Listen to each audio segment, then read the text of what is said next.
Hey everyone, and welcome back to the channel. Are you also tired of seeing your email inbox with thousands of emails every day, just like this? And most of these that you don't even want to see in your inbox. We've all been there. We've signed up for a coupon code or a discount code once, and since then, you've been getting hundreds of emails from them every single day, and you're tired of that. You don't want those in your inbox. But what if I told you that Google has now made it extremely easy for you to take back control of your account? They've released a new feature which is going to help you save hours, because if you want to do this manually, you'd have to go into every single provider's email and then click unsubscribe. To make it easy, what Google has done is they've given us a new feature which is called manage subscriptions. So you can see I'm in the promotions folder and there are hundreds of emails sitting here in my promotions folder or even inbox. So what I can do is I can simply tap on the hamburger icon located on the top left corner of your Gmail account.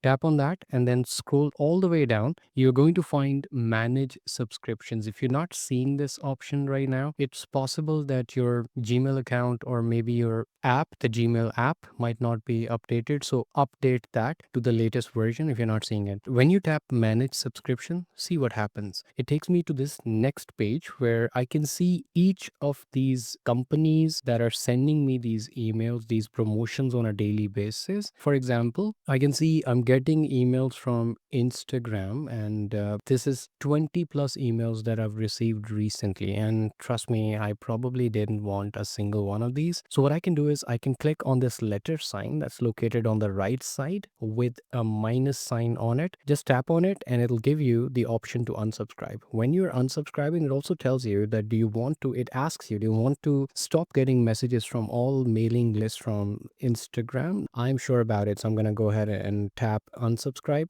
When I tap unsubscribe, what's going to happen is that moving forward, these emails are not going to show up in my email inbox because I've unsubscribed, right? What Google has done is they've actually gathered all of these, placed them under one tab so that it's extremely easy for you to unsubscribe. Let me just go ahead and unsubscribe a couple of more. So, for example, Facebook, I don't want to see notifications from Facebook, so I'm going to unsubscribe. Prezi, I don't know what that is. I'm going to go ahead and unsubscribe from this as well. StreamYard, maybe I can go ahead and unsubscribe from that. And just like that, within a few minutes, you're going to be able to unsubscribe from all the promotion emails that you never wanted to sign up or you don't want to see in your inbox. You can go through this list and keep the ones that you really need and then remove the ones that you don't need. That's how easy it is. I thought of sharing this with you because I believe that this is going to be helpful for you. If this video has helped you, give it a thumbs up, subscribe to the channel if you're not subscribed already. That helps me a lot. I'll see you in the next one. Bye bye.